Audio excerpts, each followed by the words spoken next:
ribut-ribut soal hak angket yang diinisiasi oleh Ganjar ke DPR RI. Ini loh aturannya. Prof. Yusril, ahli hukum tata negara, menjelaskan dalam podcastnya Total Politik. Simak video sampai tuntas.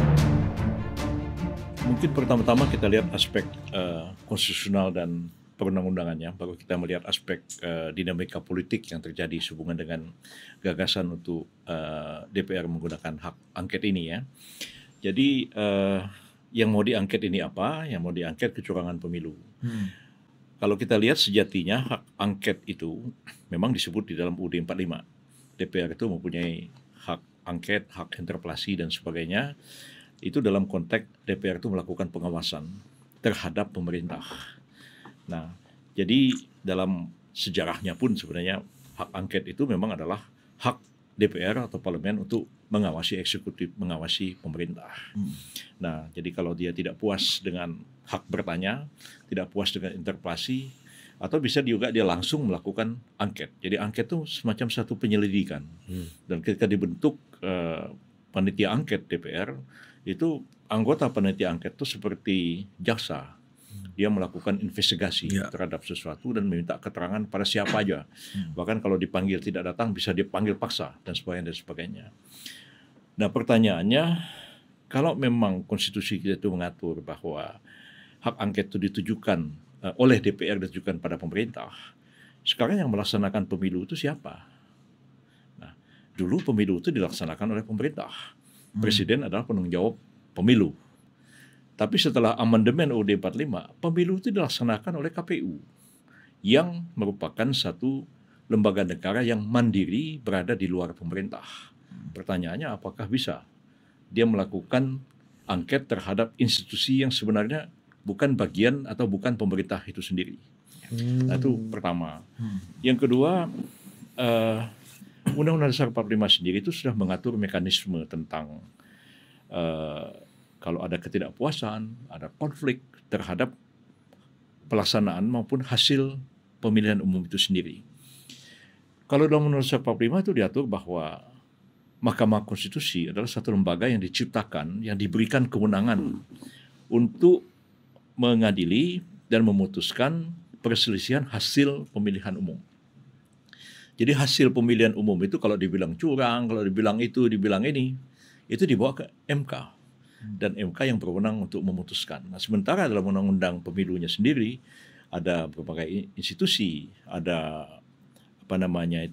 Bawaslu, ada Panwas yang lebih bawah, ada lagi DKPP yang dapat memeriksa pelanggaran etik oleh penyelenggara pemilu.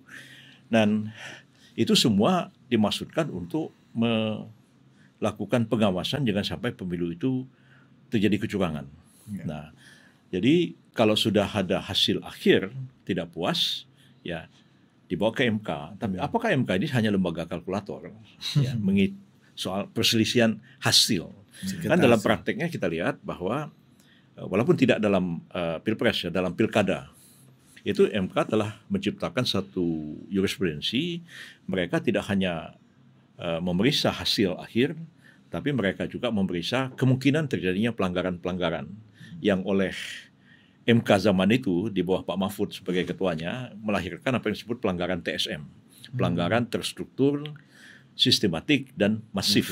Dan dalam konteks pilkada pernah MK itu membatalkan sebagian hasil pilkada. Dan saya pernah jadi lawyer membela kasus di Cirebon pada waktu itu, wali kota Cirebon kalau tidak salah, kita minta batalkan beberapa kecamatan dan diputuskan oleh MK dibatalkan berapa kecamatan dan dilakukan pilkada ulang di kecamatan-kecamatan itu. Di tempat yang lain yang tidak terjadi pelanggaran TSM tidak diulang. Pernah juga MK membatalkan seluruh pilkada. Di zaman Pak Mahfud juga terjadi di Kota Waringin Barat di Kalimantan. Itu jadi sangat monumental begitu. Tapi dalam sengketa pilpres belum pernah MK itu melahirkan satu jurisprudensi bahwa membatalkan sebagian hasil pilpres atau apalagi membatalkan seluruhnya. Tapi itu hanya parsial, tidak mungkin dilakukan seluruhnya. Jadi itu pun melalui satu proses ya. Kalau ada pelanggaran pidana kan dibawa ke Gakumdu terlebih dahulu. Ada money politik, ada suap segala macam. Tapi kalau ada kecurangan-kecurangan secara TSM itu bisa diputuskan oleh Bawaslu menurut tingkatannya begitu untuk dilakukan pilpres ulang. Tapi MK itu belum punya tradisi dan belum punya jurisprudensi membatalkan sebagian hasil pilpres, mengadakan pilpres ulang, apalagi membatalkan seluruhnya, karena implikasi-implikasinya itu akan sangat luas terhadap perjalanan pemerintahan kita 5 tahun ke depan sesudah presiden ini berganti. Itulah yang saya katakan kepada media kemarin yang menanya saya, mengapa para perumus amandemen UUD 45 itu membuat satu mekanisme menyelesaikan persisihan hasil pilpres itu kepada MK. Maksudnya itu supaya itu diputuskan tuh secara cepat, ya, dan keputusan itu harus mengandung satu kepastian hukum. Ya. Nah, sebab apa? Ini kita tergantung pada jadwal ketatanegaraan kita. Sudah ada jadwal dibikin oleh KPU mulai saat nyoblos, ya, penghitungan suara, pengumuman, kalau ada putaran kedua sampai pelantikan presiden. Sudah ada jadwalnya. DPR akan dilantik tanggal 1 Oktober, presiden dilantik 20 Oktober. Maka MK harus memutus, ya. Kalau ada putaran kedua juga harus diputus. Putaran kedua itu sehingga ada cukup waktu MPR untuk melantik presiden dan menyaksikan pengambilan sumpah presiden dan wakil presiden. Tapi itulah yang dibuat oleh perancang amandemen. Kenapa tidak diserahkan? Kenapa tidak pakai angket? So angket itu kan umum sifatnya. Tapi kalau perselisihan hasil pilpres dan pemilu pada umumnya diserahkan pada hal yang sudah diatur secara khusus oleh ketentuan khusus, tidak bisa memberlakukan ketentuan yang bersifat umum. Angket itu umum buat apa aja angket. Tapi kalau spesifik pemilu, ini dia nggak bisa. Itu kalau dalam hukum tuh lex specialis ya derogat lex generalis. Jadi satu yang spesifik itu menyampingkan yang umum. Angket bisa nggak digunakan dalam melakukan pengawasan? Bisa. Tapi kalau pengawasan pilpres bisa nggak? Tidak bisa, karena sudah secara spesifik diatur. Ini diselesaikan melalui mekanisme mekanisme Mahkamah Konstitusi. Supaya cepat. Angket itu kan nggak jelas kapan mau selesainya. Kalau diangket sekarang, pertama-tama angket itu 25 orang mengusul. Minimal 2 fraksi, dibacakan dalam rapat paripurna. Ya kalau DPR-nya sempat paripurna, kalau lagi reses, kalau lagi apa, paripurna mengatakan, misalnya lah paripurna kan setuju, lah itu dibentuk panitia angketnya. Mulai dia bekerja, sudah bekerja, dan setelah itu kan ada kesimpulan angket. Kesimpulan angket itu apa? Rekomendasi. Kalau ada temuan-temuan, ada pelanggaran-pelanggaran, minta kepada polisi, minta pada jaksa supaya ditindaklanjuti. Atau begini. Tapi angket itu tidak bisa membatalkan hasil pemilu. Nah, nggak bisa. Ya, hasil pemilu itu hanya 2. Yang diumumkan oleh KPU, itulah hasil pemilu. Kalau pihak tidak puas, dia challenge ke MK. Kalau dia tidak men-challenge ke MK, berarti pengumuman hasil akhir pemilu itu final. Kan itu hanya waktunya kan cuma seminggu kan. Nah, setelah diumumkan tanggal 20 nanti, tanggal 27 sudah harus didaftarkan ke MK kalau tidak puas. Kalau seminggu lewat, putusan pengumuman MK final. Nggak bisa diapa-apain lagi, dan itu akan dijadikan pegangan bagi MPR untuk mengadakan sidang, melantik presiden dan wakil presiden. Ya, kan seperti Anda bisa baca di koran-koran kan. Saya kan bisa memprediksi Pak Mahfud bicara, Pak Ganjar juga bicara, bahwa mereka mempersiapkan langkah-langkah untuk membawa ini ke Mahkamah Konstitusi. Saya bilang silakan.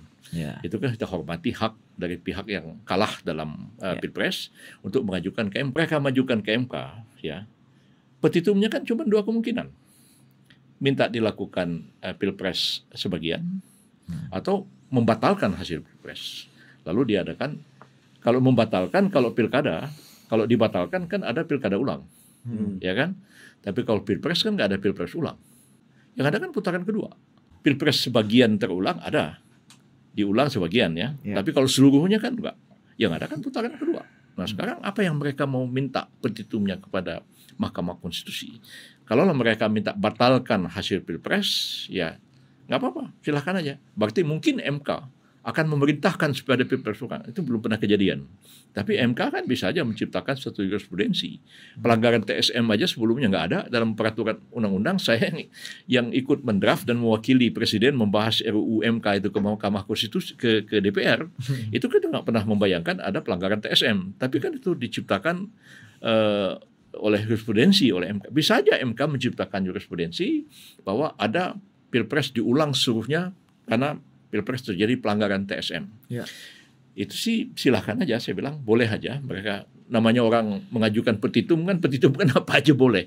Tapi satu poin, asal mereka bisa membuktikan. Nah, ambil satu contoh pengalaman yang lalu. Saya waktu itu membela Pak Jokowi, Kiai Ma'ruf, ya. Pak Bambang Wijayanto, sahabat saya, membela Pak Prabowo. Nah, waktu itu kan sudah saya baca media, ini terjadi pelanggaran TSM. Dan pihak lawyers dari pihak Pak Prabowo pada waktu itu sudah mempunyai bukti-bukti 4 kontainer. Saya bilang, ya silakan 4 kontainer itu dibawa ke MK, saya mau tahu. Dan saya mau lihat seperti apa. Dan berapa lama sidang ini akan berlangsung karena buktinya 4 kontainer. Dalam pikiran saya, kalau kontainer itu yang di Tanjung Priok itu. Tapi kan akhirnya mereka tidak bisa membuktikan apa-apa. Nah, konon ada satu orang yang mengaku sebagai ahli. Ya. Ahli katanya dia menciptakan robot yang bisa membongkar kejahatannya pemilu. Dia bilang silakan dihadirkan. Nah, dia hadir di situ.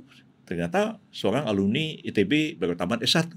Ada profesor ITB di tim kita ketawa dengan uraian dia itu. Nah, jadi setelah diuraikan saya pun yang nggak ahli IT, ini keterangan robot yang dia bilang mana robotnya ini? Nggak jelas. Akhirnya waktu itu hakim tanya. Para advokat ada yang mau ditanya, sebenarnya nggak ada yang mau ditanya. Selesai. Nah, begitu juga ada dihadirkan sebagai ahli Dr. Said Didu. Ya, silakan aja dia ngomong, kita beri kesempatan. Dan setelah itu ini ngomongnya tidak ada relevansinya dengan pokok perkara. Lalu kita bilang kita nggak perlu bertanya apapun terhadap saksi ini, karena apa yang dikatakan saksi ini tidak relevan dengan persidangan yang berlaku sekarang. Itu terjadi. Akhirnya apa? Seluruh permohonan Pak Prabowo pada waktu itu yang diwakili oleh Pak Bambang Wijayanto dan kawan-kawan ditolak seluruhnya oleh Mahkamah Konstitusi.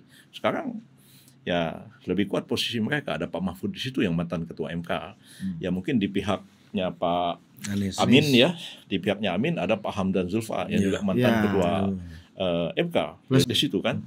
Nah, hanya persoalannya kemudian mereka mengajukan permohonan ke Mahkamah Konstitusi ini kan tentu harus sesuai hukum acara Mahkamah Konstitusi kan. Ya. Yang ada itu kan pemohon.